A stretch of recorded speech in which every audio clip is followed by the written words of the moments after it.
America's real estate boom has coincided with a surge in creative financing, allowing many people to buy homes who otherwise couldn't afford them.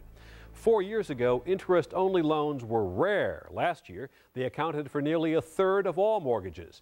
ABC's Robert Krulwich discovered who's behind these irresistible loans and who has the most to lose. Let's begin not with houses. Let's do lemonade. Lemonade. If I sell lemonade for 5 cents a glass, I'm going to attract a lot of customers. But if I raise the price to $1 a glass, I'm going to lose customers. The notion being that as something gets more expensive, everything else being equal, demand should fall. This is classic economics, except look what's happened to houses in the last 5 years.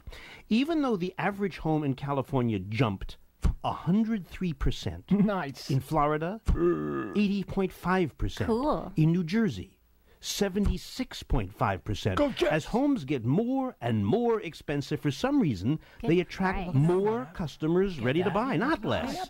What is going on? Yeah, what is going on?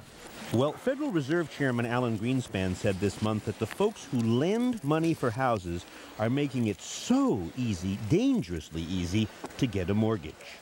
The apparent froth in housing markets may have spilled over into the mortgage markets. It's easy now to get a no-money-down mortgage. You got it. Or an interest-rate-only mortgage, or an introductory low adjustable-rate mortgage, or what they call a power loan that lets you skip or postpone 2 months of your payments every year. Are these very easy terms? They're unbelievably easy terms. Mike Farrell, a mortgage specialist on Wall Street, says by making loans this easy to get, the industry is able to lure a whole new set of buyers. Like, why don't you introduce yourselves? Hi, I'm Johnny. I'm Susan. Hi. They are younger folks, still paying off student loans and car loans and credit card debt and maybe missing a payment or two. Just a couple. The industry has a name for them. Hey. Subprime borrowers. Not the best? Not the best, exactly. Meaning, sorry, lady. That's sorry, right. gentlemen. Right. We love you, but. They didn't used to get loans, but they do now. And so, by the hundreds of thousands, they're joining the housing market. They're keeping up home prices in California, in the South, on the East Coast. The only thing is, What happens if one day they can't make their payments? and just imagine if you're the lender sitting there in your office on Elm Street worrying that you've just made in a week, say, 50 loans to young, untested buyers, and you're thinking, oh no, this is my risk. No, it's not your risk anymore because you've gotten your upfront commission payment for generating that loan, and now that risk has been assumed by lenders that you've given out these programs to. Wait, you mean I take the loan from Johnny and Susie and I hand it off to someone else? That's right. It's gone out of your pocket, and you're no longer responsible. In fact, these days, the lender will take all his loans, all 50 that he made this week, he'll bundle them together and then sell them to Wall Street, to other investors. Yep. You don't have one of them left at the end of the day. Really? So your neighborhood lender, he's off the hook. That's why he can afford to be so generous. So if and when Johnny and Susie can't pay their mortgage, who in the end bears the risk?